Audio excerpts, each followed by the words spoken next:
નરેન્દ્ર મોદીનો જન્મ થયો હતો. પિતા દામોદર દાસ મોદી અને હીરાબાના 6 સંતાનો પૈકી નરેન્દ્રભાઈ ત્રીજા નંબરના સંતાન છે. 4 ભાઈઓ અને 1 બહેન ધરાવતા નરેન્દ્રભાઈએ પ્રાથમિક શિક્ષણ વડનગરની દરબાર પ્રાથમિક શાળા, જે હાલમાં શાળા નંબર 2 ગણાય છે, તેમાં મેળવ્યું હતું. અભ્યાસમાં તેજસ્વી નરેન્દ્રભાઈ જિદ્દી સ્વભાવના અને પોતાનું ધાર્યું કામ જ કરતા હતા.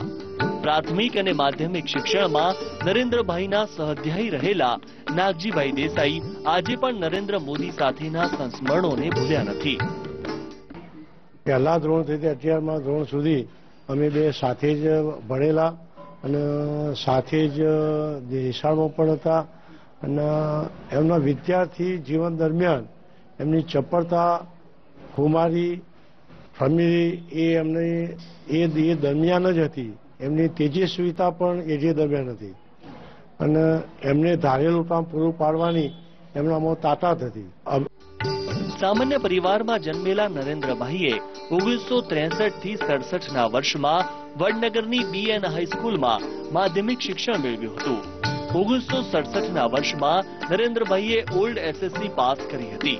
નરેન્દ્રભાઈને બાળપણથી જ નેતૃત્વ કરવાનો અને કોઈ પણ સ્પર્ધામાં અવ્વલ રહેવાનો શોખ હતો. વડનગરના શર્મિષ્ઠા તળાવની વચ્ચે આવેલી છતરડીને અડીને કિનારા પર પહોંચવામાં નરેન્દ્રભાઈ હંમેશા અવ્વલ રહેતા હતા. હાઈસ્કૂલમાં અભ્યાસ દરમિયાન નરેન્દ્રભાઈએ જોગીદાસ ખુમાણ નામની નાટિકામાં વજેસંગ મહારાજની ભૂમિકા કરી હતી. ગામડાની શાળામાં અભ્યાસ કરીને સૌથી લાંબા સમય સુધી ગુજરાતના મુખ્યમંત્રી પદે રહેવાનો વિક્રમ કરનાર નરેન્દ્રભાઈ મોદી માટે વડનગરના નાગરિકો પણ ગૌરવ લઈ રહ્યા છે. આટલા બધા વિરોધોનો વચ્ચે હસતો ચહેરો રાખો ને એ બહુ રેર ઘટના કહેવાય. એટલે ગયા જન્મનો કોઈ યોગી હોય કાં તો ગયા જન્મનો કોઈ પુરુષાર્થી હોય તે જ માણસ આવું કરી શકે. 6 સંતાનોના મોટા પરિવારનું ગુજરાન ચલાવતા નરેન્દ્રભાઈના પિતા વડનગરના રેલવે સ્ટેશન પર ચાની હોટલ ચલાવતા હતા. પિતા દામોદર દાસને હોટલ પર મદદ કરતા કરતા નરેન્દ્રભાઈએ પ્રાથમિક અને માધ્યમિક શિક્ષણ મેળવ્યું હતું.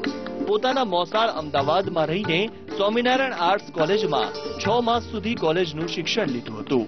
પરંતુ ઘરની આર્થિક પરિસ્થિતિના કારણે નિયમિત કોલેજ છોડીને એક્સટર્નલ વિદ્યાર્થી તરીકે રાજ્યશાસ્ત્રમાં અનુસ્નાતકની પદવી મેળવી હતી. નરેન્દ્રભાઈએ નોકરી કરવાના બદલે રાષ્ટ્રીય સ્વયંસેવક સંઘમાં પ્રચારક તરીકે જોડાઈને પોતાનું જીવન સમર્પિત કરી દીધું હતું. 1987માં ભાજપમાં જોડાયેલા નરેન્દ્ર મોદીએ સંગઠનમાં સારી કામગીરી કરીને એક જ વર્ષમાં મહામંત્રી પદ મેળવ્યું હતું. ત્યારબાદ ભાજપના રાષ્ટ્રીય મંત્રી તરીકે અનેક રાજ્યોમાં પ્રભારી તરીકેની જવાબદારી નિભાવી હતી. જ્યારે 7 ઓક્ટોબર 2001ના રોજ નરેન્દ્રભાઈ ગુજરાતના મુખ્યમંત્રી બન્યા હતા. મુખ્યમંત્રી તરીકે સમગ્ર દેશમાં લોકપ્રિય બનેલા નરેન્દ્રભાઈને વડનગરના નાગરિકો હવે વડાપ્રધાન તરીકે જોવા ઈચ્છી રહ્યા છે. તો હવે નરેન્દ્રભાઈને વડાપ્રધાનના રૂપમાં જોવા માંગે છે. શા માટે? જેથી કરીને આ દેશની સેવા સારી થઈ શકે અને દેશમાં જે અરાજકતા અત્યારે વ્યાપી રહી છે એ અરાજકતા પર કંટ્રોલ લાવી શકે એ એક જ વ્યક્તિત્વ છે અને એ નરેન્દ્રભાઈ છે. સામાન્ય રીતે કોઈ પણ માણસ ઉચ્ચ હોદ્દા પર બિરાજે ત્યારે પોતાના માદરે વતનનો હંમેશા વિકાસ ઈચ્છતો હોય છે. તેમ નરેન્દ્ર મોદીએ પણ વડનગરનો તમામ રીતે વિકાસ કર્યો છે. વડનગરમાં પોલિટેકનિક, ITI, નવોદય વિદ્યાલય જેવી શૈક્ષણિક સંસ્થાઓ મંજૂર કરાવીને અદ્યતન સંકુલો બનાવ્યા છે. વડનગરના શર્મિષ્ઠા તળાવ, તાનારીરી, કીર્તિ તોરણ જેવા ઐતિહાસિક સ્થળોનો પ્રવાસન ધામ તરીકે વિકાસ કરીને વડનગરને વિશ્વના નકશામાં સ્થાન અપાવી દીધું છે. મૂળ વડનગરના અને પાલનપુરના ધારાસભ્ય ગોવિંદભાઈ પણ નરેન્દ્રભાઈની સફળતાથી ખૂબ જ ખુશ છે. સખા તરીકે હું જ્યારે ધોરણ 9માં હતો ત્યારે મને પહેલીવાર નરેન્દ્રભાઈને આ રીતે જાણવાનું માણવાનું મળ્યું અને નરેન્દ્રભાઈને એક સારા જાહેર કાર્યક્રમમાં એક બોધપાઠની સ્પીચ આપીને નરેન્દ્રભાઈને અમે માણેલા. એક સામાન્ય પરિવારમાં જન્મેલા નરેન્દ્ર મોદી ગુજરાતના મુખ્યમંત્રી પદ સુધી પહોંચ્યા છે. ગુજરાત અને દેશના રાજકારણમાં હંમેશા વિવાદનું કેન્દ્ર બનનાર નરેન્દ્ર મોદી ફક્ત દેશમાં જ નહીં પરંતુ આંતરરાષ્ટ્રીય સ્તરે પણ ચર્ચાનું કેન્દ્ર બન્યા છે.